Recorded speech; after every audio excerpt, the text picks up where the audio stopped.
Fala galera, sejam bem-vindos a mais uma exposição bíblica trazida a você pelo Seminário Bíblico Palavra da Vida. E sem mais delongas, vamos para a exposição. Difícil achar uma música que engloba, recapitula, que resume o tema do livro de Filipenses. Nós vamos voltar para a macroexposição. Normalmente é como eu começo séries de mensagens da nossa igreja, com uma mensagem global que aborda a floresta para depois entrar no meio dela e trabalhar um pouco as árvores. E o livro de Filipenses fala justamente do serviço humilde do nosso Rei majestoso. Fala da nossa posição em Cristo, como nós vimos ontem no livro de Efésios, uma posição que exige uma prática condizente. E Paulo repete essa ideia também. Mas o foco dele é justamente a alegria que o serviço humilde, que a vida de Cristo vivida através de nós, é só essa vida que traz a verdadeira realização. Talvez seja uma certa contradição de termos, um paradoxo da vida cristã. O cristão desanimado, o cristão murmurador, o cristão preocupado. Ao meu ver, o cristão deve ser um eterno otimista, que está sempre pregando o evangelho a si mesmo. Às vezes nós criticamos as igrejas que evangelizam os crentes domingo após domingo, todo domingo à noite, tem mais um apelo, mais uma mensagem evangelística, e as únicas 5 pessoas que tem na igreja, todos foram convertidos há 90 anos atrás. Mas existe um sentido, os puritanos resgataram essa ideia de pregarmos o evangelho a nós mesmos. Talvez um paradoxo, ironia maior, é que justamente no preparo dessa mensagem, encontrei-me mais ou menos no fundo do poço. Simplesmente por circunstâncias. Vírus que pegou o PC de casa, depois entrou no meu computador do escritório, algum conflito com membro da família, não foi meu conhecido. Me encontrei triste, irado, irritado ontem à noite e precisando voltar, revisar a mensagem e pregar o evangelho para mim mesmo. O cristão desanimado? Não. Não faz sentido. Qual a pior coisa que pode acontecer conosco? Para eu morrer, é Cristo. Viver, é Cristo. E se morrer de fato é lucro, eu ganho muito mais. Eu já passei dos meus 49, quase 50 anos, 22 deles em escola. Ou como aluno, como professor. E boa parte desse tempo, depois do colégio, pelo menos em seminários, escolas evangélicas. Mas é impressionante como o cristão murmurador encontra um ninho bem fofinho em escolas evangélicas. Parece que o ponto quente de reclamação, murmuração, mas o cristão murmurador, quando de fato tudo na nossa vida é lucro, quando nossa posição em Cristo é garantida, murmurar por quê? Sobre quê? Mas professores murmuram contra os alunos fazem isso com os professores, e todos nós fazemos isso sobre a comida do refeitório. Isso é normal em todas as escolas evangélicas que eu já passei. Mas é uma contradição. O cristão preocupado, ansioso, quando o seu Pai Celestial cuida de tudo que ele precisa, inclusive a mensalidade. Por isso, irmãos, nós precisamos aprender a pregar o evangelho a nós mesmos, renovando a nossa mente, fazendo, conforme aquele livro que até promovemos aqui, uma autoconfrontação para nós mesmos tirar nós mesmos do fundo do poço, do fundo da murmuração, da reclamação, da preocupação. Falando dessa área de preocupações, de ansiedades que todos nós experimentamos, mas é incoerente com a nossa vida em Cristo Jesus. Certa vez, um senhor idoso foi perguntado o que foi a coisa que mais lhe roubou alegria em toda a sua vida. Ele refletiu um pouco e a resposta dele foi muito ilustrativa para nós. Ele respondeu coisas que nunca aconteceram. Não é verdade? O que rouba mais a alegria da nossa vida é a preocupação do que poderia talvez acontecer e nunca acontece. Poucas vezes acontece, mas é um ladrão da alegria da nossa vida. E o livro de Filipenses, na nossa pequena jornada pelas epístolas da prisão, interessantemente, é um livro escrito justamente com Paulo preso, o missionário, o fundador de igrejas, o apóstolo. Ele encontra-se numa situação com sua liberdade totalmente podada, limitada, Ele não pode desempenhar o seu grande ministério se a identidade dele dependesse disso. Ele estaria mesmo em parafuso, sofrendo sim mesmo, numa casa alugada, mas algemada, com gente vigiando a sua privacidade a cada hora. Coisa horrível. E é justamente nesta época que ele escreve um dos livros mais alegres que nós encontramos em toda a Bíblia, aprendendo que na hora do nosso desânimo, ou seja, murmuração ou ansiedade, precisamos nos reanimar no Senhor e na nossa posição nele, encontrar a verdadeira realização através do ministério humilde, sim, mas alegre, deixando que a vida de Cristo Jesus, que é uma vida de servir, porque Jesus não veio para ser servido, mas para servir e dar a sua vida. Essa vida em abundância, essa vida que realiza, são aquelas vidinhas em que tudo está em torno de mim, tudo gira em volta de mim, que eu fico fitando o meu próprio umbigo, como gosto de brincar. Como tantas igrejas sem alegria, propósito, é tudo sobre nós, introspectivas, visão limitada, miópicas.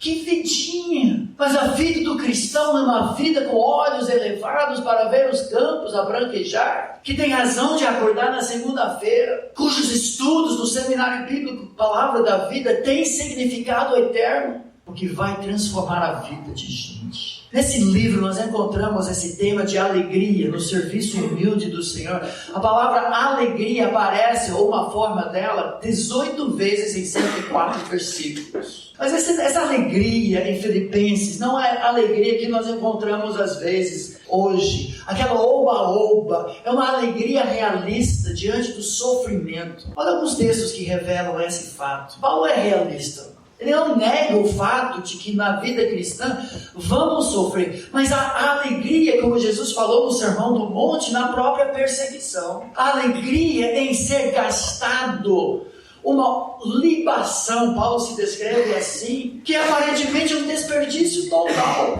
Mas nós temos o privilégio, gente, de derramar a nossa vida sobre o altar do serviço do Rei do Universo e achar alegria nisso. 2,27 na sua Bíblia, falando de Epafrodito, com efeito ele adoeceu mortalmente. Deus, porém, se compadeceu dele, e não somente dele, mas também de mim, para que eu não tivesse tristeza sobre tristeza. Paulo estava experimentando algumas daquelas ondas reais da vida, de ter um parente doente, acamado, talvez no leito da morte, um amigo chegado que falece, dificuldades financeiras, conflitos com pessoas. Paulo sabia o que era experimentar tristeza sobre tristeza, mas não roubava de alegria. 3,18, capítulo 3 de Filipenses, versículo 18. Muitos andam entre nós, dos quais repetidas vezes eu vos dizia, e agora vos digo até chorando, que são inimigos da cruz de Cristo. Choro e alegria? É possível? Apostasia, aquele membro da sua igreja que você investiu sua vida, discipulou, gastou muito tempo, de repente descobre que largou tudo. Traz uma tristeza profunda e talvez até choro, mas existe alegria, mesmo no meio de situações assim. Então Paulo é muito realista. Não desconta o fato de que nós vamos ter tribulações na nossa vida. Mas nesse livro ele destaca, e muitas vezes, que apesar das circunstâncias, o cristão tem uma profundidade de regozijo na sua posição em Cristo Jesus. Capítulo 1, versículos 12 e 13. Quero ainda, irmãos, cientificar-vos de que as coisas que me aconteceram têm antes contribuído para o progresso do Evangelho, de maneira que as minhas cadeias em Cristo se tornaram conhecidas de toda a guarda pretoriana e de todos os demais. Eu sou preso, eu sou vigiado, eu sou algemado, esses soldados chatos, fedidos, que não tomam banho há 2 meses. Mas eu estou alegre, porque as minhas circunstâncias, eu sei, contribuem para o bem, para a pregação do Evangelho. Versículo 18, esse versículo é incrível. Todo ministro, todo pastor precisa estudar muito esse texto. Paulo está falando sobre outras pessoas que estavam pregando Cristo, mas com motivação errada, simplesmente para cutucar o apóstolo, para tomar o lugar dele, para ser o cara, o apóstolo, o pregador, enquanto ele estava preso. E o que ele fala?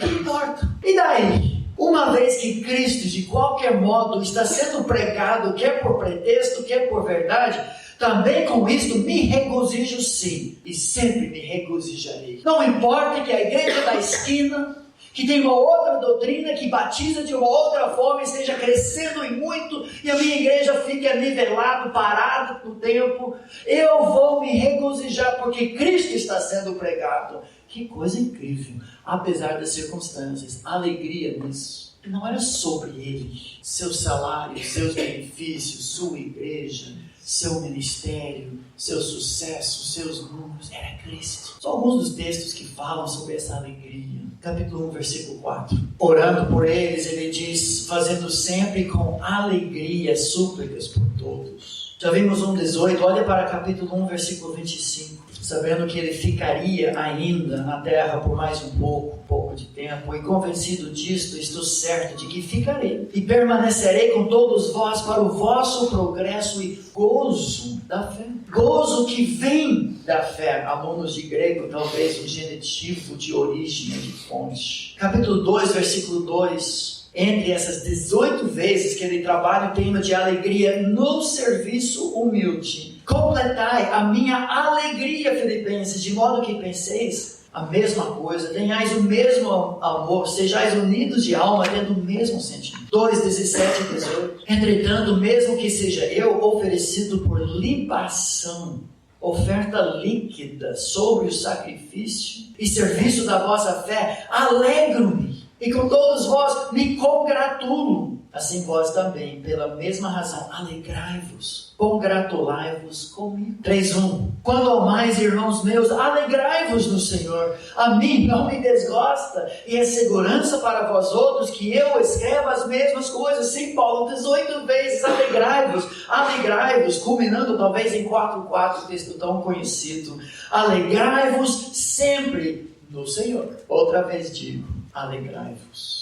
Quando ministrei na série Jornada Bíblica, essa mensagem na igreja, fizemos algo bem diferente. Eu gostaria muito de ter feito hoje, mas o tempo não permite. Não tem maior expressão da nossa alegria do que o canto. Na igreja, nós intercalamos cada ponto da mensagem com algum hino de louvor, algum cântico, para expressar isso. A melhor maneira, talvez, de manifestarmos no serviço do meu rei. Eu sou feliz, mesmo sendo uma libação. Não tem como cantar, mas eu gostaria de simplesmente alistar para os irmãos 8 motivos. 8?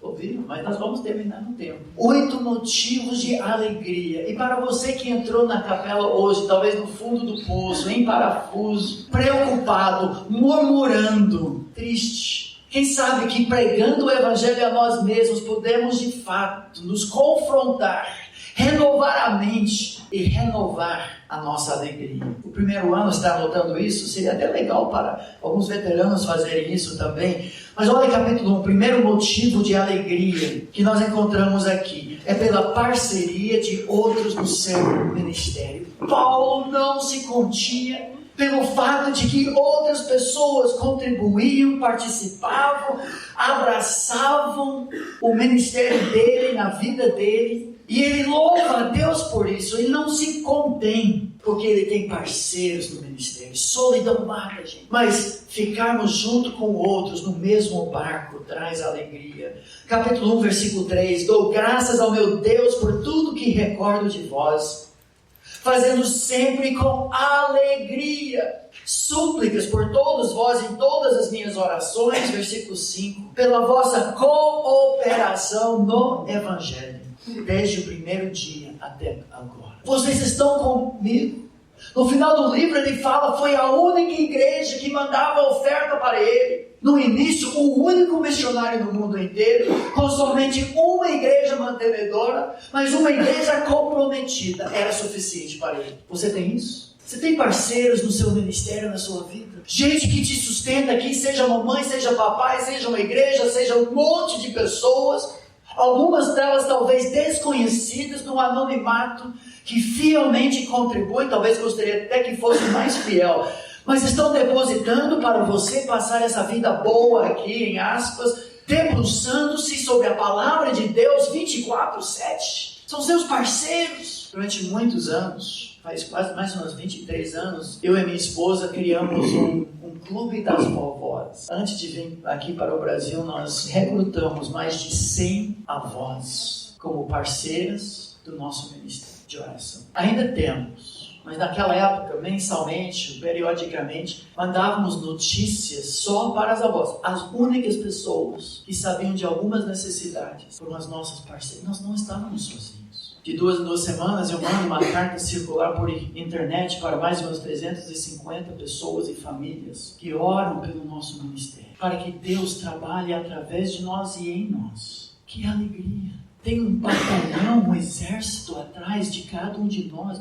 E se você não tem tanto, precisa recrutar isso. Dava até saudade da vida de Paulo, mas ele louvava a Deus pela vida dessas pessoas. Primeiro motivo de alegria são as pessoas, o exército que te ama, que te sustenta, que está segurando as cordas. Segundo motivo, logo em seguida, capítulo 1, versículos 12 a 20, aqui o coração do apóstolo, o coração missionário, o ide do Senhor, pelo progresso do evangelho, apesar dos opositores. Versículo 12, quero ainda, irmãos, cientificar-vos de que as coisas que me aconteceram, está falando das cadeias, das correntes, das algemas, tem antes contribuído para o progresso do evangelho. É só isso que importa, mais nada. A minha vida não é preciosa para mim mesmo. Eu sou uma libação, gente. Versículo 14. A maioria dos irmãos, estimulados no Senhor por minhas algemas, ousam, tem mais coragia para falar com mais desassombro a palavra de Deus. O fato de que eu estou disposto a pagar um alto preço pelo nome de Jesus Cristo, outras pessoas estão entrando nessa jogada também. Alguns, no versículo 15, efetivamente proclamam a Cristo por inveja e porfia. Infelizmente. Outros, porém, o fazem de boa vontade. Versículo 17. Aqueles, contudo, pregam a Cristo por discórdia e sinceramente, julgando suscitar tribulação às minhas cadeias. Todavia, que importa? Já vimos o resto aqui. O evangelho está progredindo. Às vezes eu, junto com outros, indo para a nossa igreja aqui em Atibaia, nós passamos agora, acho que são 20 igrejinhas de esquina, de frentista, de balcão. Quando cheguei aqui no Brasil, tinha 2, 3 igrejas evangélicas na região. Agora tem um monte de igrejas. Nem todas são igrejas, são franchises. Mas em algumas delas, e talvez muitas delas, Cristo está sendo pregado. Talvez não do jeito como eu gostaria, que talvez não batizo do jeito como eu gostaria, mas se Cristo está sendo pregado, eu posso confirmar isso, eu vou me alegrar com isso. Não é competição no ministério se o nome de Jesus está sendo exaltado. E Paulo louvava a Deus por isso. Gente, essa mensagem do livro de Atos, apesar da oposição, o Espírito de Deus faz com que a palavra de Deus alcance o povo para Deus. E mesmo Paulo terminando em Atos 28, 30 e 31, preso, o contexto desse livro, o livro de Atos culmina com essa declaração, que mesmo Paulo sendo preso, o evangelho do reino de Deus não. Ele pregava livremente a todos, mesmo do meio do cativeiro. É o fenômeno que temos visto ao longo desse último século, de fato, em países como China. É o que Deus vai fazer na Índia. Apesar de, sim, mas talvez por causa da perseguição. Oramos por esses nossos irmãos, mas Deus usa esse sangue dos mártires para fazer com que a igreja cresça. E nisso nós podemos nos alegrar, sabendo que os sofrimentos dos nossos irmãos serão altamente recompensados durante toda a eternidade. Esse é o terceiro motivo de alegria. Interessantemente, logo depois, no capítulo 1, versículos 21 e seguinte, pela expectativa de estarmos com Cristo. Mesmo que a perseguição, mesmo que a prisão dele culminasse na morte, e daí? Qual a pior coisa que pode acontecer conosco? Ele diz no versículo 21, porquanto para mim o viver, Cristo, o morrer, lucro. O fato de continuar vivendo, ele usa o infinitivo presente para enfatizar essa ideia da continuidade. Todo dia, todo momento, 24/7, Cristo, Cristo, Cristo, Cristo. Ele é o motivo da minha alegria, da minha vida. Depois ele muda, ele usa o infinitivo aoristo, indefinido. E o morrer? E daí? E o morrer? Não fala do processo de morrer, não fala nada. O fato de morrer é muito melhor. Às vezes nós temos que fazer essa pergunta a nós mesmos: qual a pior coisa que pode acontecer comigo? Andamos tão ansiosos, tão preocupados. O aconselhamento às vezes ajuda, trabalhando com uma pessoa extremamente preocupada. Fazer essa pergunta: vamos ser realistas, qual a pior coisa que pode acontecer contigo? Vamos imaginar um casal casado do SBPV que não tem como pagar a sua mensalidade. Pode ser você também. Está super preocupado, correndo para o banco, tirando o extrato, fazendo isso o tempo todo, andando ansioso. Qual a pior coisa que pode acontecer? Esse casal responde: mas nós podemos ser convidados a sair da escola. Ok, seria triste isso, mas essa não é a pior coisa. Mas eu vou ter que ir procurar um emprego outra vez. Tudo bem, mas bilhões de pessoas têm que fazer isso, mas talvez eu fique desempregado. Não, seria difícil mesmo. E daí? Mas eu não vou ter como comer e alimentar a minha família. E daí? Eu vou ter que me tornar um mendigo, morar debaixo de uma ponte e passar fome. E daí? Depois disso eu vou morrer. Mas peraí, se morrer, você está com Cristo para toda a eternidade. Então, gente, a pior coisa que pode acontecer não é tão ruim mesmo. É mais ou menos esse argumento do apóstolo.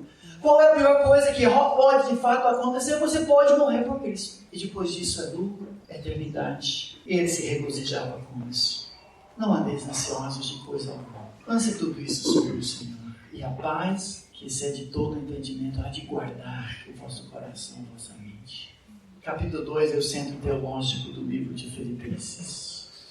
Motivo de alegria incontida. Vocês conhecem bem a história de capítulo 2. Que entra em cena agora a vida de Jesus Cristo, a nossa posição nele e a diferença que isso faz.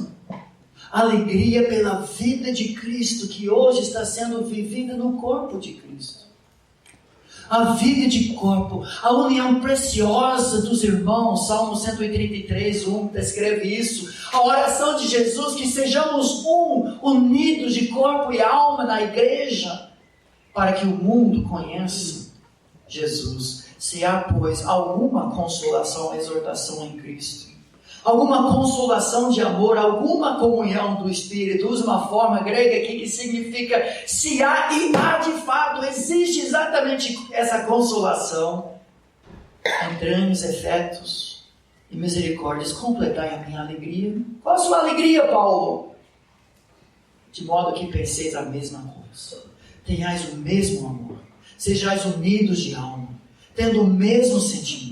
Nada façais por partidarismo, vanglória, egoísmo, tudo focalizando em si próprio, mas por humildade, abrindo mão dos seus direitos, pensando no outro melhor que si mesmo, considerando cada um os outros superiores a si mesmo. Que autoimagem, né, Paulo?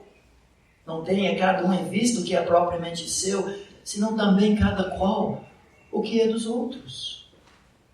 O segredo da alegria, nesse centro teológico do livro de Filipenses, é um serviço humilde. Lembra, alunos, nosso símbolo do livro de Filipenses?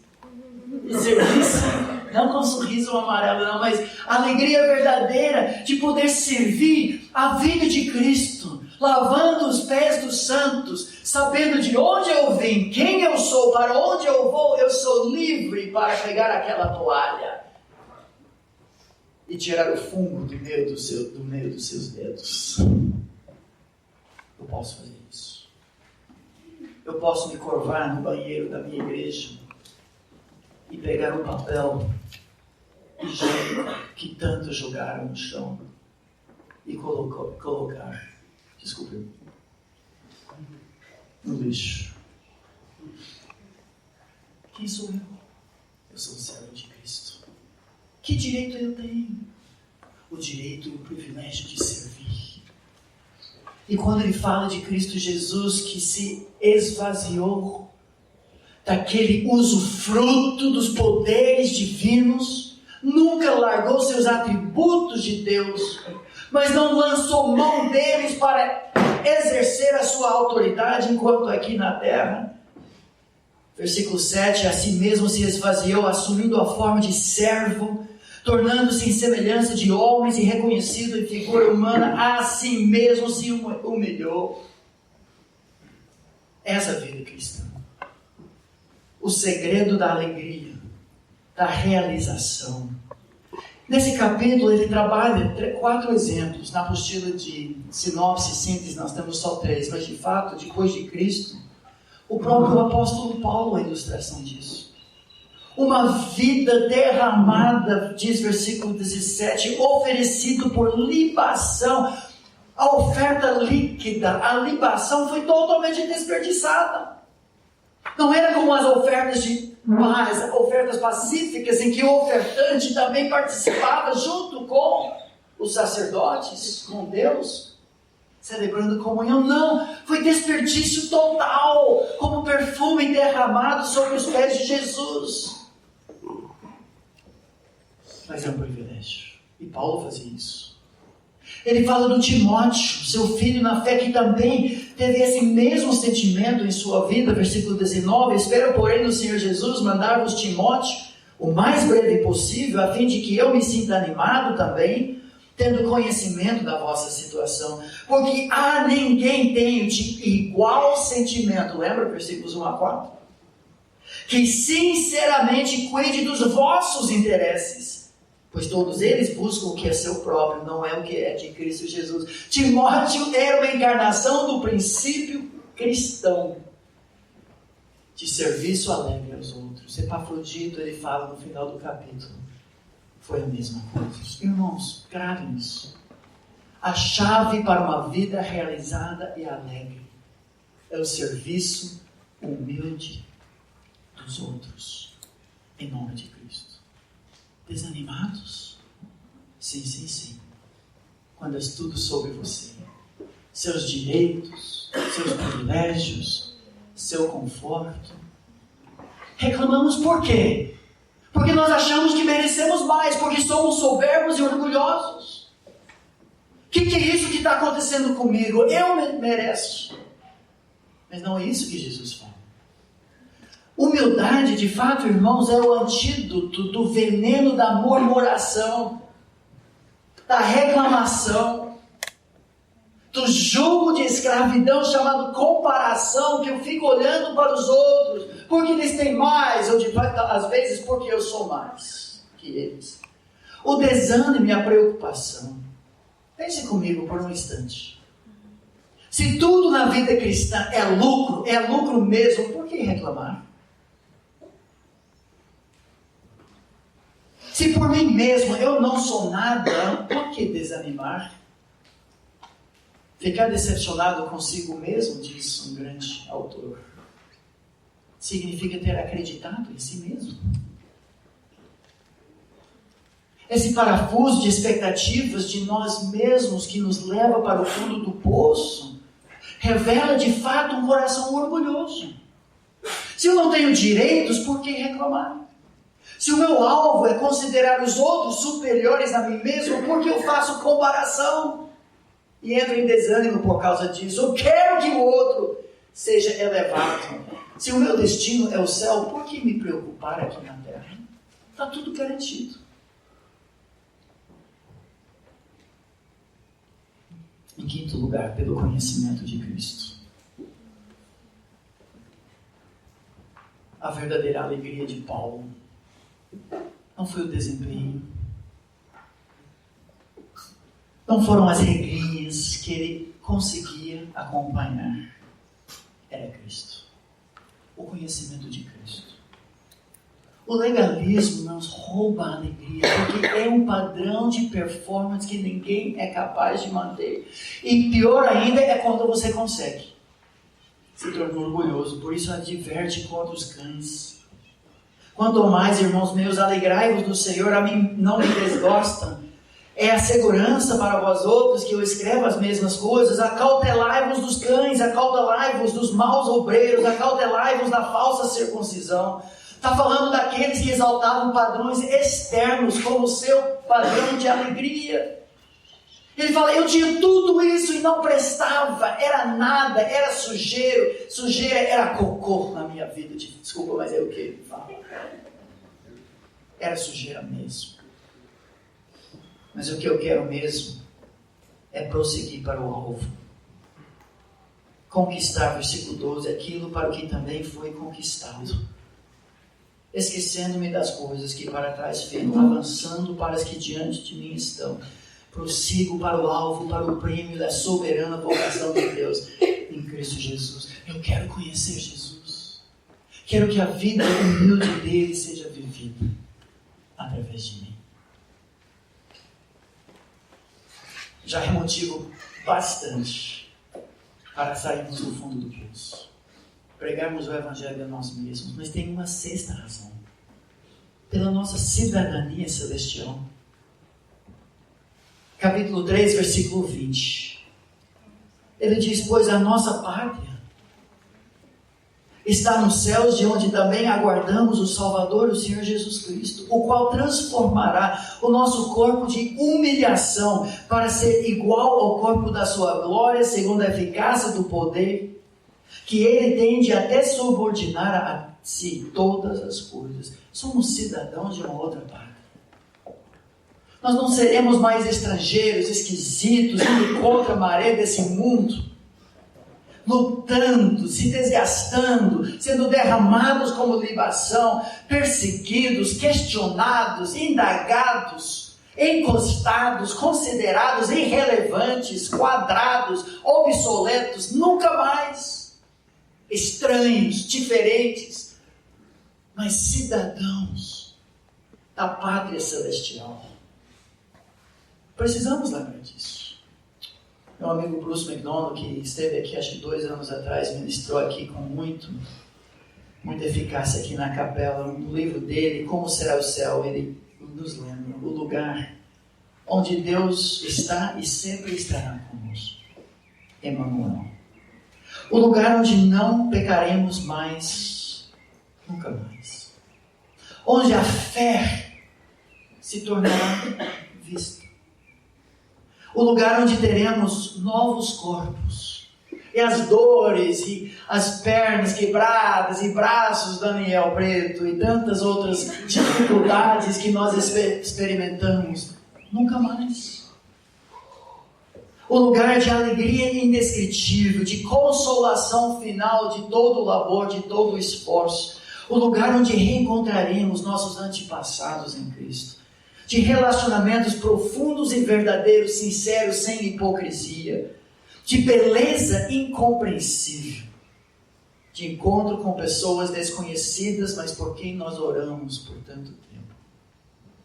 O lugar de aventura, exploração, descoberta e criatividade sem fim. O lugar de aprendizagem e serviço sem canseira, sem monotonia e sem monografia. Essa será o céu. Esse é o nosso destino, daqui a pouquinho. Para alguns de nós, talvez 3, 5, 10 anos. Para outros, 30, 40, 50 anos. Mas daqui a pouco. Motivo de alegria. Penúltimo lugar. Pela paz de Cristo. Alegrai-vos sempre no Senhor. Outra vez digo, alegrai-vos, pregue a si mesmo. Esse é o evangelho da alegria. Versículo 6. Não andeis ansiosos de coisa alguma. Em tudo, porém, sejam conhecidas diante de Deus as vossas petições, pela oração, pela súplica, como ações de graça. Notem como ele sempre acrescenta gratidão, porque gratidão realmente dá um golpe fatal na murmuração. E a paz de Deus, que excede todo o entendimento, compreensão, guardará os vossos corações e as vossas mentes em Cristo Jesus. A alegria vem pela paz de Cristo em meio às ansiedades. Finalmente, irmãos, tudo que é verdadeiro, tudo que é respeitável, tudo que é justo, puro, amável, o que é de boa fama, se alguma virtude há, e se algum louvor existe, seja isso que ocupe o vosso pensamento. Não a sujeira do mundo, não a sensualidade do mundo, não o entretenimento do mundo, que vai sujando, filtrando tudo isso. O que também aprendestes, e recebestes, e ouvistes, e vistes em mim, isso praticai. E olha de novo a ideia de paz. E o Deus da paz seja convosco. A mente filtrada, lavada, refeita, as ansiedades lançadas e a paz, sossego. Eu sei de onde eu vim, quem eu sou, para onde eu vou. E ele termina o livro com o último motivo de alegria. E muitos aqui experimentam isso. Pelo sustento missionário. Desprendido. Gente que sacrificava para ele poder ministrar. Versículo 10. Alegrei-me sobremaneira no Senhor, porque agora uma vez mais renovastes a meu favor o vosso cuidado. Eu fui lá para tirar o meu extrato do Bradesco da Praça de Roma. E mais uma vez eu descobri que vocês ofertaram. Na sua miséria, vocês que pleitearam para ter o privilégio de participar, e só vocês fizeram isso. Tantos outros falaram que eles estariam comigo, mas vocês cumpriram sua palavra. Alegrei-me demais. Não é porque eu quero seu dinheiro, versículo 12, eu sei estar humilhado, como também ser honrado. De tudo, em todas as circunstâncias, já tenho experiência de fartura e de fome, abundância e escassez, tudo posso naquele que me fortalece. Mas eu louvo a Deus que vocês participem comigo. Esse é motivo de alegria de muitos de nós, a participação de pessoas que nos amam e bancam. Uma vida realizada e alegre. Desanimado? Não. Murmurando? De jeito nenhum. Preocupado? Como? Uma vida realizada e alegre encontra-se única e exclusivamente no serviço humilde dos outros, em nome de Cristo Jesus. Assim pregamos o Evangelho a nós mesmos. E assim que o livro termina. Com essa doxologia, essa bênção. Ora a nosso Deus e Pai. Seja a glória pelos séculos dos séculos. Amém. A graça do Senhor Jesus Cristo seja com o vosso Espírito. Que preguemos o Evangelho a nós mesmos hoje. Mesmo no desânimo. Mesmo na murmuração. Mesmo na ansiedade. Que Deus nos abençoe. E essa foi mais uma exposição bíblica. Obrigado por ter ouvido. Para saber mais, nos siga no Facebook e no Instagram, SBPV Brasil. Palavra da Vida. Teologia para vida e ministério.